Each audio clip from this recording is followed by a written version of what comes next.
নমস্কার বন্ধুরা, দুলি রান্না এবং লাইফস্টাইলে সকল দর্শক বন্ধুদেরকে অনেক অনেক ওয়েলকাম জানাচ্ছি।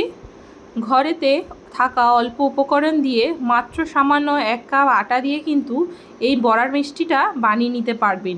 খেতেও খুব সুন্দর এবং দেখতেও খুব লোভনীয়, এবং ঘরেতে বানালে বাচ্চারা কিন্তু খুব আনন্দ সহকারে খাবে। দেখে নিই এখানে কি কি লাগছে। এই মিষ্টিটি বানানোর জন্য আমি এখানে 1 কাপ আটা নিয়েছি, 2 চামচ গুঁড়ো দুধ দিয়ে দিয়েছি, আর দিচ্ছি হাফ চামচ সুজি, আর দিচ্ছি 1/4 চামচ বেকিং সোডা। ভালোভাবে এই শুকনো উপকরণগুলোকে কিন্তু ভালো করে মিক্স করে নিতে হবে। শুকনো উপকরণগুলো যদি ভালো করে মিক্স না হয়, এর মধ্যে রসটা কিন্তু ভালোভাবে টানবে না।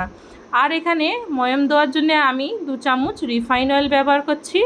আপনারা চাইলে এখানে পরিবর্তে ঘি লিকুইড ফর্মে কিন্তু বা এমনি জমা দুধভাবেই কিন্তু ব্যবহার করতে পারবেন।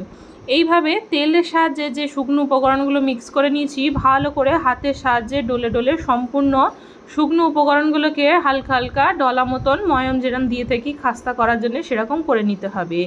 যখন দেখবেন হাতের মুঠো চাপলে এরকম হয়ে যাচ্ছে একটা শক্ত মতন, এটা কিন্তু ময়াম দেওয়াটা রেডি হয়ে গেছে। এবারে এখানে আমি 1 কাপ টোটাল জল ব্যবহার করেছি ছোট কাপে। অল্প অল্প করে জল দিয়ে একটু একটু করে কিন্তু এই শুকনো উপকরণগুলোকে মেখে নিতে হবে। বেশি জল দেবেন না, লিকুইড হয়ে যেতে পারে। একটু একটু সামান্য সামান্য জল দিয়ে কিন্তু এইভাবে ধীরে ধীরে আমি সম্পূর্ণ আটাটাকে কিন্তু এখানে মেখে নিচ্ছি। আবারও একটু জল দিয়ে হাতের সাহায্যে এটাকে মেখে নিচ্ছি। এটাকে বেশিক্ষণ মাখতে হবে না, এটা ডোটা রেডি হয়ে গেলেই এই মাখাটা কিন্তু রেডি। বেশিক্ষণ আটার মতন যেরকম আমরা মেখে থাকি সেরকম কিন্তু মাখার প্রয়োজন নেই। এই ডোটাকে 5 মিনিটের জন্য রেস্টে রেখে দেব। এবারে গ্যাসের ফ্লেম অন করে এখানে আমি একটা শিরা বানিয়ে নিচ্ছি। শিরাতে আমি 2 কাপ চায়ের কাপ মেপে চিনি দিয়েছি, আর 2 কাপেতে 2 কাপেই জল দিয়েছি। শিরাটা কিন্তু পাতলা থাকবে, এখানে মোটা করার প্রয়োজন নেই। শিরাটাকে ফুটিয়ে গেলে শিরাটাকে নামিয়ে রেখে দেব। ফিরে আসছি 5 মিনিট পর। এখানে ডোটা কিন্তু হাতে একটু চেপে যাচ্ছে, সেই জন্যে এখানে হাতেতে একটু তেল লাগিয়ে নিচ্ছি। নিয়ে ডোটাকে তুলে নিয়ে যেরকম আমরা লুচির লেচি কেটে থাকি, সকলেই জানেন বন্ধু কীভাবে করতে হয়, ঠিক একইভাবে সেরকম লুচির লিচি কাটার মতন ছোট ছোট করে আমি এখানে লিচিগুলো কেটে নিচ্ছি।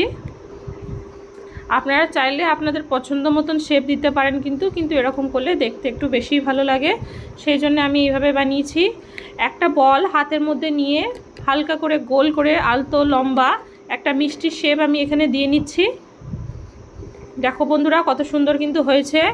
এইভাবে কিন্তু আমি সকল মিষ্টিগুলোকে বানিয়ে নেব একে একে। বাসনের মধ্যে একটু তেল লাগিয়ে রাখবেন যাতে মিষ্টিগুলো ওঠাতে সুবিধা হয়। এখানে আমার মিষ্টিগুলো রেডি। তেলটাকে হালকা গরম করে নিচ্ছি। তেলটা হালকা গরম হয়ে গেলে একে একে এখানে কিন্তু সমস্ত মিষ্টিগুলো দিয়ে দেবো। তেলটা যেন বেশি হিট না থাকে, সামান্য হালকা হিট থাকে। যেমন দেখো এখানে দেখা যাচ্ছে হালকা বিড়বিড় করে উঠছে, ঠিক এই পর্যায়ে।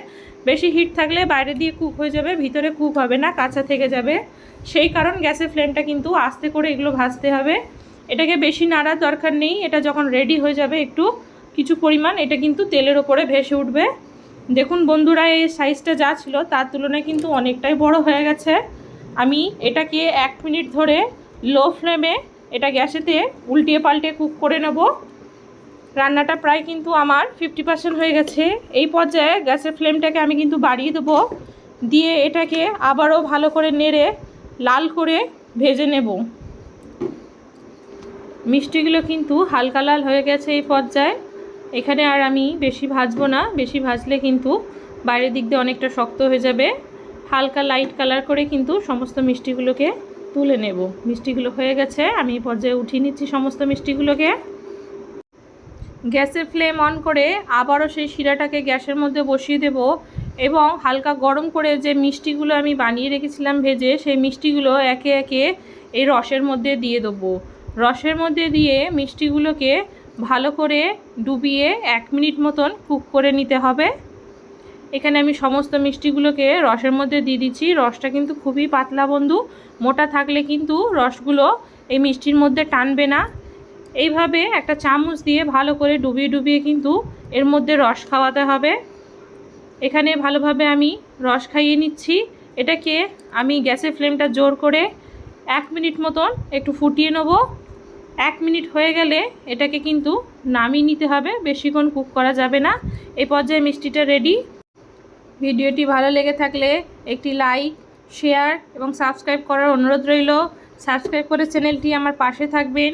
পরবর্তী ভিডিও পেতে যাতে কোনো অসুবিধা না হয়, ততক্ষণ সকলে ভালো থাকবেন, সুস্থ থাকবেন। টাটা বন্ধুরা।